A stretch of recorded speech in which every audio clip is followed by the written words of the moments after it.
Book 2, Chapter 26.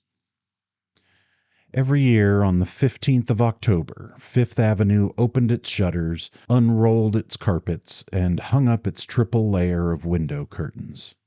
By the 1st of November, this household ritual was over, and society had begun to look about and take stock of itself. By the 15th, the season was in full blast. Opera and theaters were putting forth their new attractions, dinner engagements were accumulating, and dates for dances being fixed. And punctually at about this time, Mrs. Archer always said that New York was very much changed. Observing it from the lofty standpoint of a non-participant, she was able, with the help of Mr. Sillerton Jackson and Miss Sophie, to trace each new crack in its surface, and all the strange weeds pushing up between the ordered rows of social vegetables. It had been one of the amusements of Archer's youth to wait for this annual pronouncement of his mother's, and to hear her enumerate the minute signs of disintegration that his careless gaze had overlooked. For New York, to Mrs. Archer's mind, never changed without changing for the worse, and in this view Miss Sophie Jackson heartily concurred. Mr. Sillerton Jackson, as became a man of the world, suspended his judgment and listened with an amused impartiality to the lamentations of the ladies. But even he never denied that New York had changed, and Newland Archer, in the winter of the second year of his marriage, was himself obliged to admit that if it had not actually changed, it was certainly changing. These points had been raised, as usual, at Mrs. Archer's Thanksgiving dinner. At the date when she was officially enjoined to give thanks for the blessings of the year, it was her habit to take a mournful though not embittered stock of her world, and wonder what there was to be thankful for. At any rate, not the state of society. Society, if it could be said to exist, was rather a spectacle on which to call down biblical imprecations. And in fact everyone knew what the Reverend Dr. Ashmore meant when he chose a text from Jeremiah, chapter 2, verse 25, for his Thanksgiving sermon. Dr. Ashmore, the new rector of St. Matthew's, had been chosen because he was very advanced. His sermons were considered bold in thought and novel in language.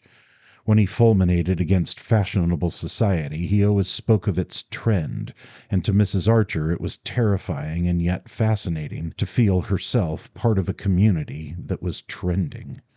"There's no doubt that Dr. Ashmore is right. There is a marked trend," she said, as if it were something visible and measurable, like a crack in a house.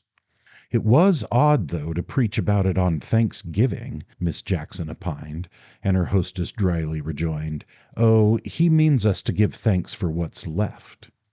Archer had been wont to smile at these annual vaticinations of his mother's, but this year even he was obliged to acknowledge, as he listened to the enumeration of the changes, that the trend was visible. "The extravagance in dress," Miss Jackson began. "Sillerton took me to the first night of the opera, and I can only tell you that Jane Mary's dress was the only one I recognized from last year, and even that had had the front panel changed.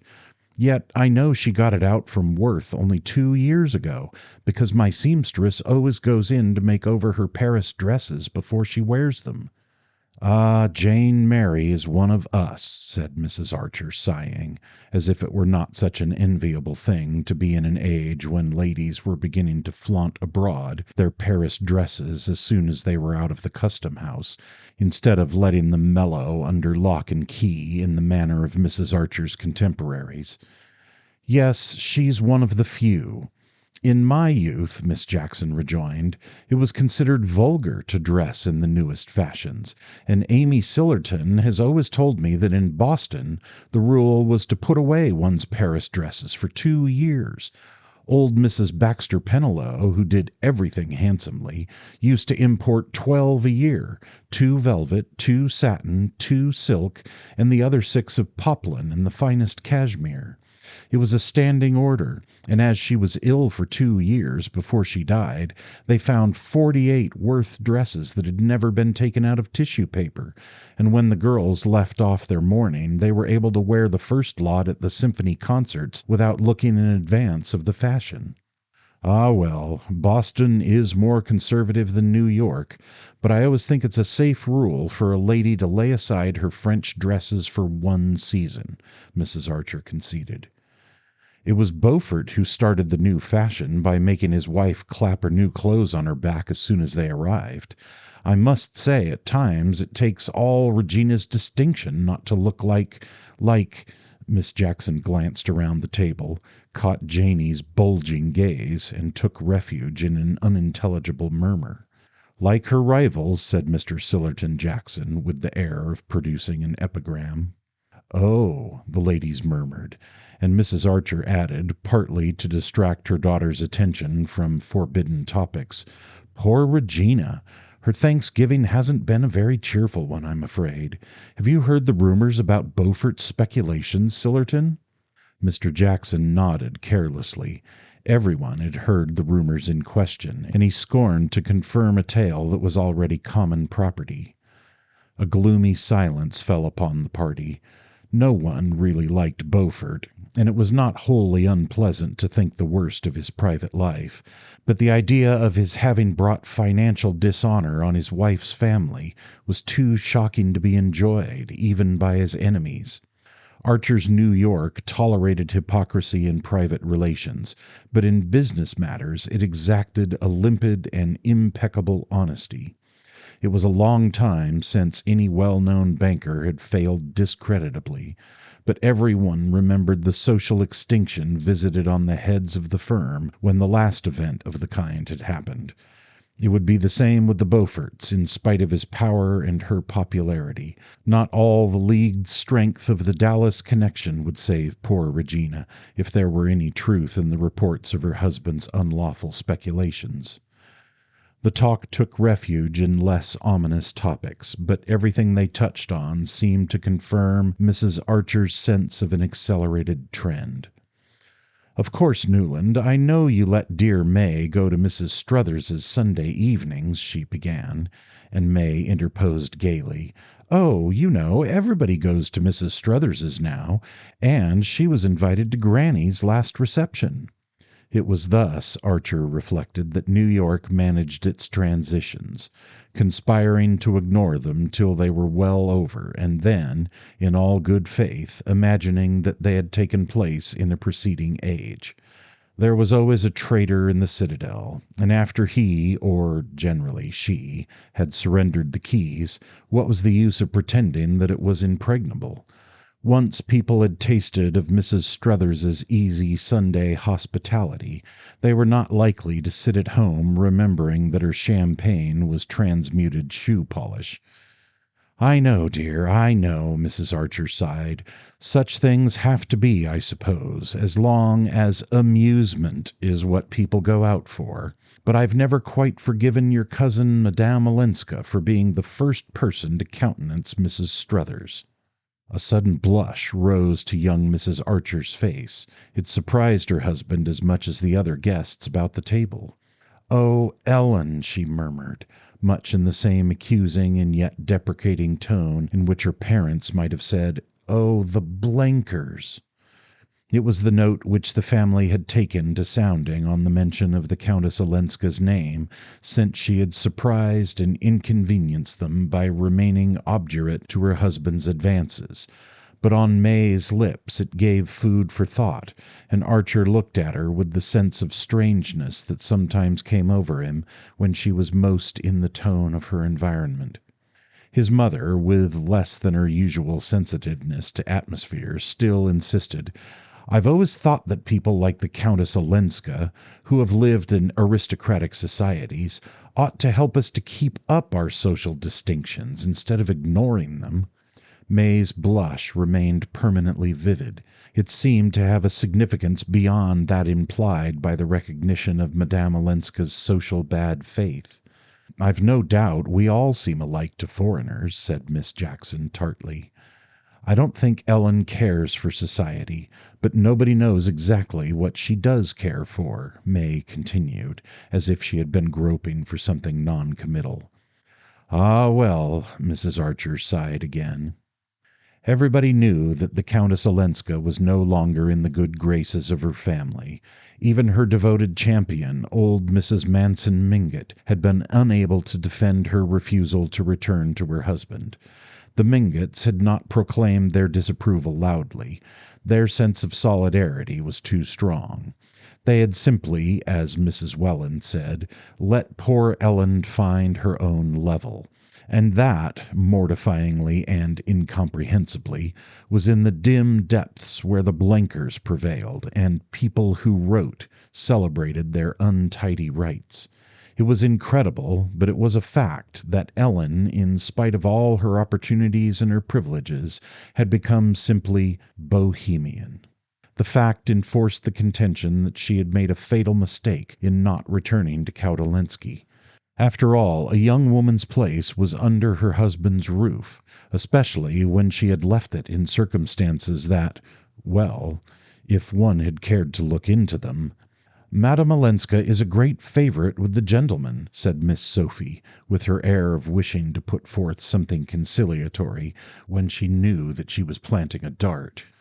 "Ah, that's the danger that a young woman like Madame Olenska is always exposed to," Mrs. Archer mournfully agreed, and the ladies, on this conclusion, gathered up their trains to seek the carcel globes of the drawing-room, while Archer and Mr. Sillerton Jackson withdrew to the Gothic library. Once established before the grate, and consoling himself for the inadequacy of the dinner by the perfection of his cigar, Mr. Jackson became portentous and communicable. "If the Beaufort smash comes," he announced, "there are going to be disclosures." Archer raised his head quickly. He could never hear the name without the sharp vision of Beaufort's heavy figure, opulently furred and shod, advancing through the snow at Skuytercliff. "There's bound to be," Mr. Jackson continued, "the nastiest kind of a cleaning up. He hasn't spent all his money on Regina." "Oh, well, that's discounted, isn't it?" "My belief is he'll pull out yet," said the young man, wanting to change the subject. Perhaps. I know he was to see some of the influential people today." "Of course," Mr. Jackson reluctantly conceded, "it's to be hoped they can tide him over, this time anyhow. I shouldn't like to think of poor Regina's spending the rest of her life in some shabby foreign watering place for bankrupts." Archer said nothing. It seemed to him so natural, however tragic, that money ill-gotten should be cruelly expiated, that his mind, hardly lingering over Mrs. Beaufort's doom, wandered back to closer questions. What was the meaning of May's blush when the Countess Olenska had been mentioned? 4 months had passed since the midsummer day that he and Madame Olenska had spent together, and since then he had not seen her. He knew that she had returned to Washington, to the little house which she and Medora Manson had taken there. He had written to her once, a few words asking when they were to meet again, and she had even more briefly replied, "Not yet." Since then there had been no farther communication between them, and he had built up within himself a kind of sanctuary in which she throned among his secret thoughts and longings. Little by little it became the scene of his real life, of his only rational activities. Thither he brought the books he read, the ideas and feelings which nourished him, his judgments and his visions. Outside it, in the scene of his actual life, he moved with a growing sense of unreality and insufficiency, blundering against familiar prejudices and traditional points of view as an absent-minded man goes on bumping into the furniture of his own room. Absent, that was what he was, so absent from everything most densely real and near to those about him that it sometimes startled him to find they still imagined he was there. He became aware that Mr. Jackson was clearing his throat, preparatory to farther revelations. I don't know, of course, how far your wife's family are aware of what people say about Madame Olenska's refusal to accept her husband's latest offer. Archer was silent, and Mr. Jackson obliquely continued, It's certainly a pity that she refused it. A pity? In God's name, why? Mr. Jackson looked down his leg to the unwrinkled sock that joined it to a glossy pump. Well, to put it on the lowest ground, what's she going to live on now? Now? If Beaufort— Archer sprang up, his fist banging down on the black walnut edge of the writing table. The wells of the brass double inkstand danced in their sockets. What the devil do you mean, sir? Mr. Jackson, shifting himself slightly in his chair, turned a tranquil gaze on the young man's burning face. Well, I have it on pretty good authority, in fact, on old Catherine's herself, that the family reduced Countess Olenska's allowance considerably when she definitely refused to go back to her husband, and as by this refusal she also forfeits the money settled on her when she married, which Olenska was ready to make over to her if she returned. Why, what the devil do you mean, my dear boy, by asking me what I mean? Mr. Jackson good-humoredly retorted. Archer moved toward the mantelpiece and bent over to knock his ashes into the grate. I don't know anything of Madame Olenska's private affairs, but I don't need to be certain that what you insinuate— Oh, I don't. It's Lefferts, for one, Mr. Jackson interposed. Lefferts, who made love to her and got snubbed for it, Archer broke out contemptuously. Ah, did he? Snapped the other, as if this were exactly the fact he had been laying a trap for. He still sat sideways from the fire, so that his hard old gaze held Archer's face as if in a spring of steel. Well, well, it's a pity she didn't go back before Beaufort's cropper, he repeated. If she goes now, and if he fails, it will only confirm the general impression, which isn't by any means peculiar to Lefferts, by the way. Oh, she won't go back now, less than ever. Archer had no sooner said it than he had once more the feeling that it was exactly what Mr. Jackson had been waiting for. The old gentleman considered him attentively. That's your opinion, huh? Well, no doubt you know. But everybody will tell you that the few pennies Medora Manson has left are all in Beaufort's hands, and how the two women are to keep their heads above water unless he does, I can't imagine. Of course, Madame Olenska may still soften old Catherine, who's been the most inexorably opposed to her staying, and old Catherine could make her any allowance she chooses, but we all know that she hates parting with good money, and the rest of the family have no particular interest in keeping Madame Olenska here. Archer was burning with unavailing wrath. He was exactly in the state when a man is sure to do something stupid, knowing all the while that he is doing it. He saw that Mr. Jackson had been instantly struck by the fact that Madame Olenska's differences with her grandmother and her other relations were not known to him, and that the old gentleman had drawn his own conclusions as to the reasons for Archer's exclusion from the family councils. This fact warned Archer to go warily, but the insinuations about Beaufort made him reckless. He was mindful, however, if not of his own danger, at least of the fact that Mr. Jackson was under his mother's roof, and consequently his guest. Old New York scrupulously observed the etiquette of hospitality, and no discussion with a guest was ever allowed to degenerate into a disagreement. "Shall we go up and join my mother?" he suggested curtly, as Mr. Jackson's last cone of ashes dropped into the brass ashtray at his elbow. On the drive homeward, May remained oddly silent. Through the darkness he still felt her enveloped in her menacing blush. What its menace meant he could not guess, but he was sufficiently warned by the fact that Madame Olenska's name had evoked it. They went upstairs, and he turned into the library. She usually followed him, but he heard her passing down the passage to her bedroom. "May," he called out impatiently, and she came back with a slight glance of surprise at his tone. "This lamp is smoking again. I should think the servants might see that it's kept properly trimmed," he grumbled nervously. "I'm so sorry. It shan't happen again," she answered, in the firm, bright tone she had learned from her mother. And it exasperated Archer to feel that she was already beginning to humor him like a younger Mr. Welland. She bent over to lower the wick, and as the light struck up on her white shoulders and the clear curves of her face, he thought, "How young she is! For what endless years this life will have to go on!" He felt with a kind of horror his own strong youth and the bounding blood in his veins. "Look here," he said suddenly, "I may have to go to Washington for a few days. Soon. Next week, perhaps." Her hand remained on the key of the lamp as she turned to him slowly. The heat from its flame had brought back a glow to her face, but it paled as she looked up. "On business?" she asked, in a tone which implied that there could be no other conceivable reason, and that she had put the question automatically, as if merely to finish his own sentence. "On business, naturally. There's a patent case coming up before the Supreme Court."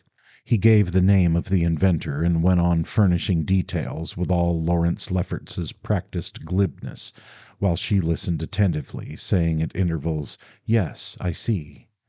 "The change will do you good," she said simply when he had finished. "And you must be sure to go and see Ellen," she added, looking him straight in the eyes with her cloudless smile, and speaking in the tone she might have employed in urging him not to neglect some irksome family duty.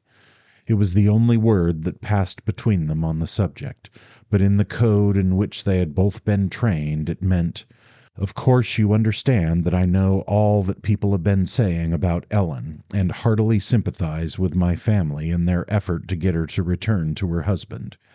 I also know that, for some reason you have not chosen to tell me, you have advised her against this course, which all the older men of the family, as well as our grandmother, agree in approving, and that it is owing to your encouragement that Ellen defies us all and exposes herself to the kind of criticism of which Mr. Sillerton Jackson probably gave you this evening, the hint that has made you so irritable.